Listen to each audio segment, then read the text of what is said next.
Oh, I wanted to recite this poem that my grandmother liked, and then my mother liked, and I like it too. And it actually is written by Edgar A. Guest. It's called The Lost Purse, or Lost Pocketbook, or you can, many of you can relate to that, right? You've lost your purse. Where did I put my purse? Where did I put my pocketbook? Where did I put my keys? Well, we love this poem. I'll recite it. I remember the excitement and the terrible alarm that worried everybody when William broke his arm, and how frantic Pa and Ma got only just the other day when they couldn't find the baby because he upped and walked away.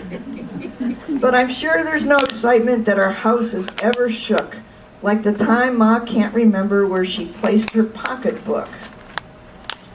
When the laundryman's standing at the door and wants his pay, Ma hustles in to get it, and the fun starts right away. She hurries to the sideboard because she knows exactly where. She can put her hands right on it, but alas, it isn't there. She tries the kitchen cupboards and goes upstairs to look. And once more, Ma can't remember where she placed her pocketbook. She tells us she had it only just a half hour ago, and now she cannot find it, though she's hunted high and low. She tries the parlor table and the bureau drawers upstairs. It isn't behind the sofa nor beneath the parlor chairs. She makes us kids get busy searching every little nook, and this time Ma's certain she lost her pocketbook. She calls Paul at the office, and I guess he laughs, for then she always mumbles something about the heartlessness of men.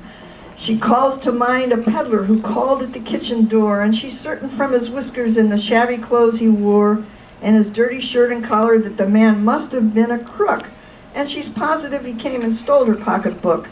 But at last she always finds it in some queer and funny spot where she put in a hurry and somehow clean forgot. And she heaves a sigh of gladness as she says, "Well, I declare I would take an oath this minute that I never put it there." And we're peaceable and quiet till the next time Ma goes to look, and she finds she can't remember where she put her pocketbook.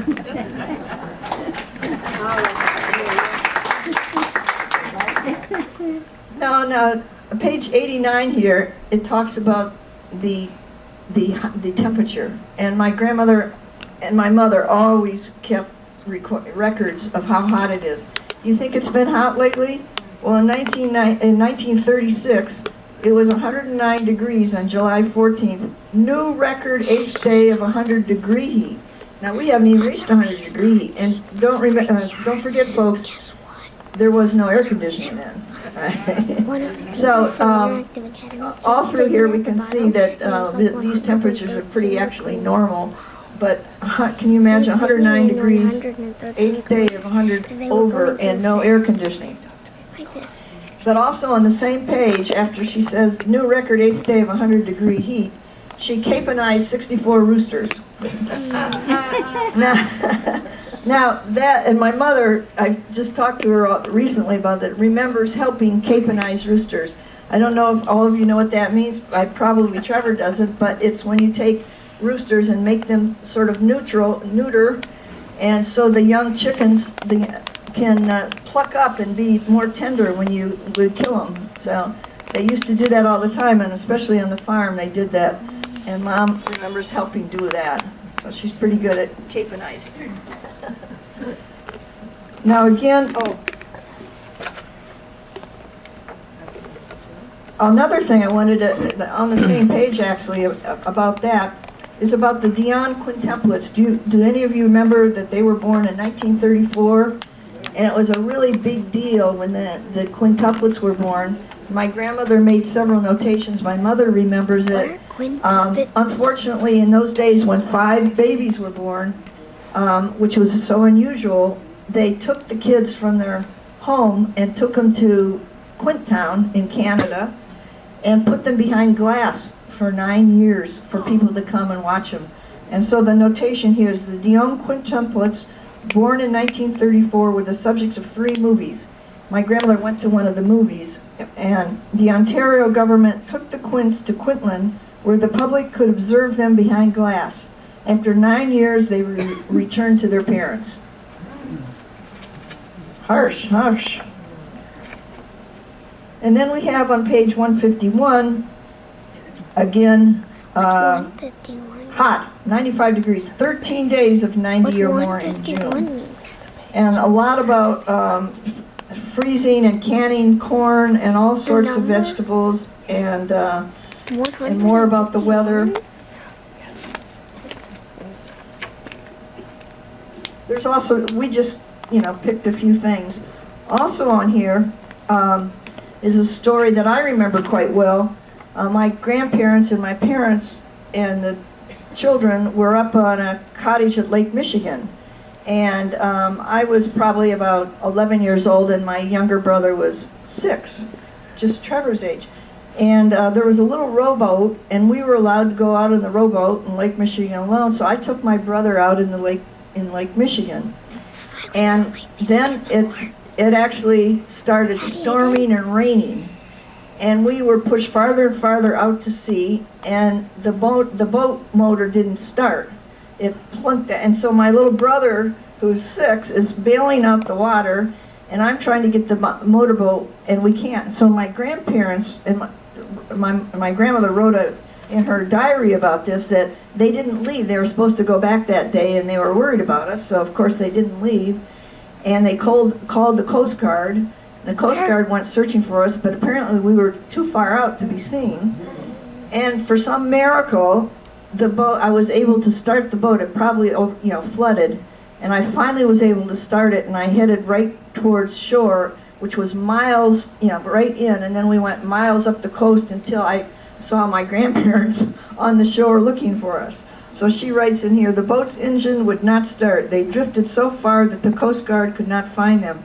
Joan finally got the engine started, and they drove down the coast until they saw Grandma and Grandpa on shore. Joan says she never saw Grandma so frightened. I know how parents can worry over their kids. And finally, I have Trevor, this is a nice entry in here about your father. In 1975, on February 27th, Jeffrey Paul, born today. Granddaughter Joan's first child, Ruth and Elwood's second great-grandchild, and Eleanor's second grandchild. And so I think that's about all the entries I'm gonna tell you about tonight, but we have some books. If anybody I'm gonna try to put one in the library here, and if anybody wants to buy these, my sister still has some for $10 each. I have several up here if you're interested. It's a nice read for people who are interested in central Indiana and that period of time. And also, you can maybe talk to your children and grandchildren about what to do with your diaries. You can show them what to do. Here you can make a story out of it. And I'm wondering if Jeffrey will sometime, or his child, Trevor, when he gets older, will want to write about their grandmother. So, but I don't have diaries. I actually have logs now, and I'm also I have travel logs, and you have several travel logs too. So if Jeffrey wants to write about his grandmother, he can read your diaries and the travel logs. And if Trevor wants to write about me, when he gets bigger, he can read my logs and my travel logs.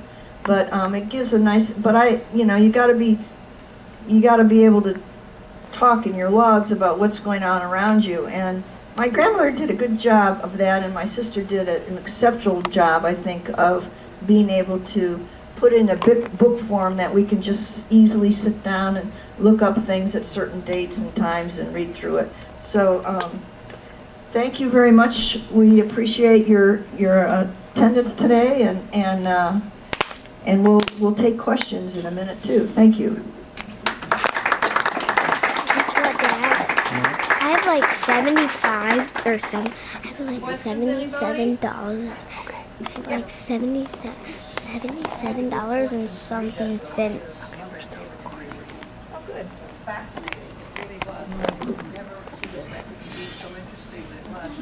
And I'm afraid I had to go to the dictionary to find out what capening was. Yeah. Well, if you didn't grow up in a farm, and I didn't either, I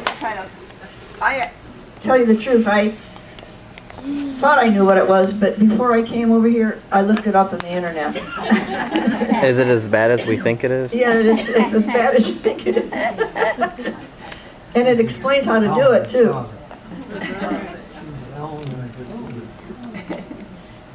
Any other questions? Mary. Yeah, Mary? Were Sally and John Landis, who lived here a few years ago, were they in your family also? I can hear what she said. Sally and Don Landis. We're in your family. You want to? Sally and Yes, Sally and Don, and I remember them as a child. They lived in Goshen, Indiana, where my mother grew up. So when we always went back to visit my grandparents in Goshen, we often saw Sally and Don. And they lived away for a while, though. They lived in New York, I think it was. But Sally and I got along great. Whenever I saw Sally, we had such fun. So yes, Don Landis was the brother of your dad. Yeah, of her dad. No. Of your dad? Yeah. No. No. Yeah. Yeah. Okay. And it's coincidental. Pardon? He lived here in Summer Trace, yeah, but they both did, Sally and Don, until Don died, and then Sally, in the last year of her life, went to another facility. And it's coincidental they all Yeah, met it was back just here. coincidental that it's sort of coincidental that we ended up here, because I lived in Carmel, and I heard that Sally Landis was here, and so I came to visit Summer Trace, and that's how I knew about this facility, so I directed Mom into this, yeah. She moved here from Michigan. Did you say your mother was still living when the book was written?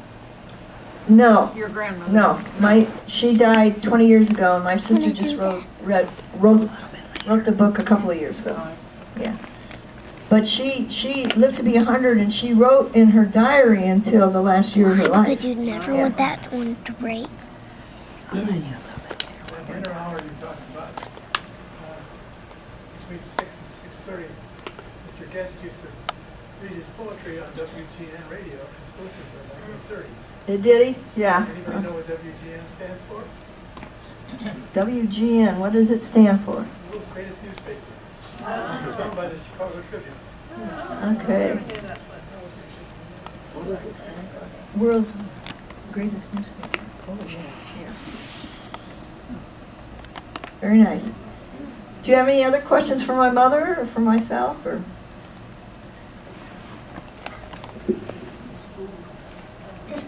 Want me to? I'm waiting for Halloween. Maybe we should do that again. Yeah.